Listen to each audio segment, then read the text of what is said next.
Teams are really challenging to analyze and develop because of their complexity. There are numerous forces impacting the team: external stakeholders, market context, organizational norms and culture, task attributes, personnel. These forces interact to affect the team dynamic and the team outcome. As a leader, it is really important to take the time to reflect on how the team is tracking. One practical tool for analyzing your team and its dynamic is called an input-process-output model. The concept of input-process-output comes out of systems thinking. A system is a collection of interrelated and interdependent parts. It has boundaries that make it distinguishable, but it nonetheless interacts with its surrounding environment. It takes environmental factors, or inputs, and through some process, the system translates them into outputs that are fed back into the environment. For example, we can think about a software program as a system. The inputs are given by the user, keystrokes or parameters. Some computation process occurs, and this results in some form of output. It accepts factors or information from the environment, and then produces an output to feed back into that environment. Workplaces are another form of system, although one that is significantly more complex than a computer program. In an organization, inputs are any environmental factor, like investors, economic and market forces, raw materials, and the workforce. Outputs are what is produced by that organizational system: services, products, new information, or profits. We can think about our team as a system. In this case, inputs may be features of the task, the allocated time and resources, and the attributes of the individual team members, as well as things like organizational reward structures and norms. Outputs might be a team decision or a project delivery. Input-process-output models, or IPO models, are used regularly in systems thinking to help define the basic processes that are occurring under the hood. How is the system transforming environmental inputs into outputs? What is the process? As a type of complex system, we can use the IPO model to understand team performance. How does the team transform a task objective into team performance? Inputs into outputs? What is the process that comes in the middle? Teams are complicated, so taking this systems thinking approach helps to understand the team dynamic. It offers a framework and a reflection tool for considering points of possible development. Essentially, an IPO model gets you to document the important inputs that a team has, the outputs that have occurred or are likely to occur in the future, and the team processes that occur in between. What the team is actually doing to translate those inputs into outputs. Perhaps the best way to illustrate an IPO analysis is to do one. Let's run through a quick example of what this might look like using the video case study describing the IDEO design team that developed that new shopping cart in 1 week. If you want, feel free to pause this video and re-watch the case so that it is fresh in your mind. First, the inputs. What were the environmental factors that the team had to work with? Inputs tend to fall into 3 categories: task characteristics, individual or team characteristics, and organizational context. We can use these categories to help our input mapping. In terms of task characteristics, the IDEO team had the mandate to design the shopping trolley. We can use these categories to help our input mapping. In terms of task characteristics, the IDEO team had the mandate to design the shopping trolley. They were told to do it in 1 week. There were not many other guidelines given to the team. However, it is also useful to define the type of objective. In this case, the team objective is creativity and innovation. In terms of team characteristics, the IDEO team was highly intelligent and functionally diverse. They had worked together on past projects, so they already had a good team dynamic, strong innovation norms, and intrinsic motivation. They enjoyed their job. They had a flat team structure. There were nominated leaders, but those leaders were selected based on their people skills. The team was also largely self-managing. Their boss, Dave Kelly, acted as a participant, but he did not try to control the team or try to influence their outcome. In terms of organizational context, we saw evidence of an innovative organizational culture and norms about openness and playfulness, exhibited in the workspace and the way Dave Kelly talked about IDEO. We also saw resource support for the team, including the ability to prototype anything the team could imagine. However, there was also added pressure to deliver because of the camera crew and millions of viewers. What about the outputs? Outputs are most obviously about performance. The IDEO team did deliver on time and provided some reasonably innovative ideas. But if we are really critical, not many of those innovations have actually been adopted 20 years later. But beyond performance, outputs are also about the downstream outcomes and byproducts of the team activity. So we can also consider the organizational gains and losses that followed this outcome. IDEO received a significant increase in their business following the airing of the shopping cart challenge, producing an organizational gain through enhanced reputation. We can also consider stakeholder reactions. These were a bit mixed. Presenting the final prototype to workers, the reactions were hot and cold. It is also really important to consider the outcomes for the team internally. How did the team experience those outcomes? Did they finish feeling satisfied and ready to work together on the next project? Or did they walk away with strained relationships and stress? Remember, member satisfaction is a key indicator of a high-performing team.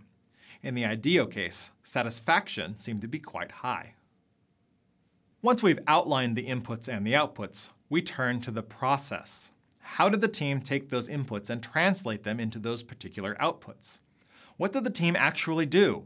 What was the team dynamic or activity that occurred? We can classify processes into 3 forms. First is transition processes. What did the team do to shape the direction of the team activity? The IDEO team first tried to clarify the problem. What were the key criteria for success? They also did time management and used a design thinking process. We also saw voting as a shared decision-making process. Next is action processes. What did the team do to accomplish the task? There was a lot of communication within the team, sharing of ideas and brainstorming. There was also stakeholder engagement, interviewing customers and store employees, but only at the start of the project. Lastly, there were interpersonal processes. What happened with the team dynamic, the interaction between team members? From what we can glean from the video case, there was a high level of motivation and engagement in the task. They were enjoying the work despite the pressures of the task.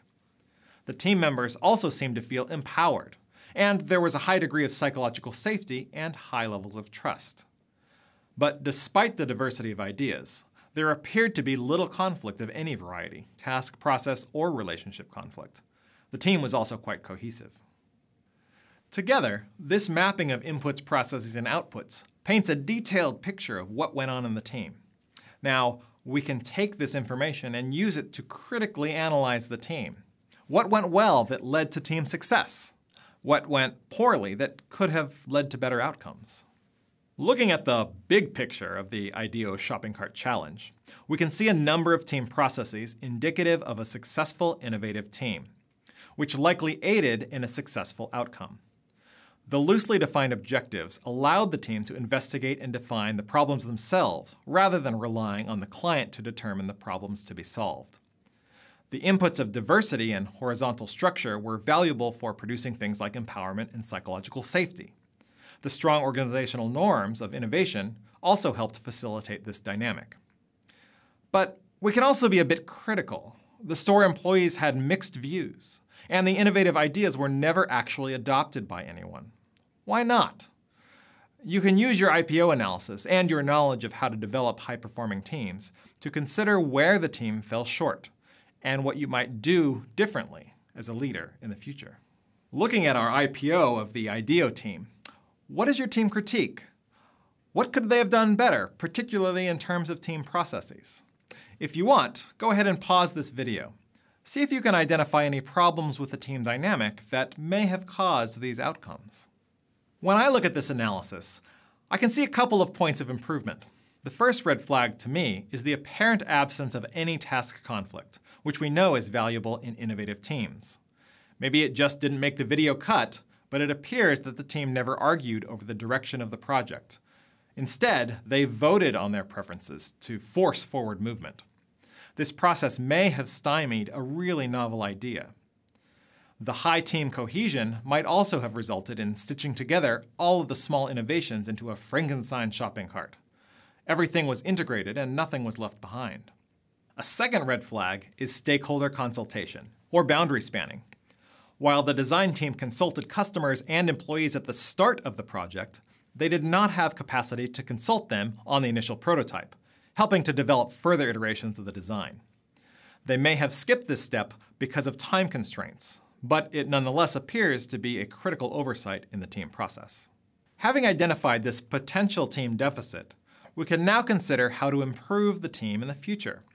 There are two ways to think about team improvement: changing the inputs or shaping the process. The obvious input that may have improved the IDEO team outcome is time.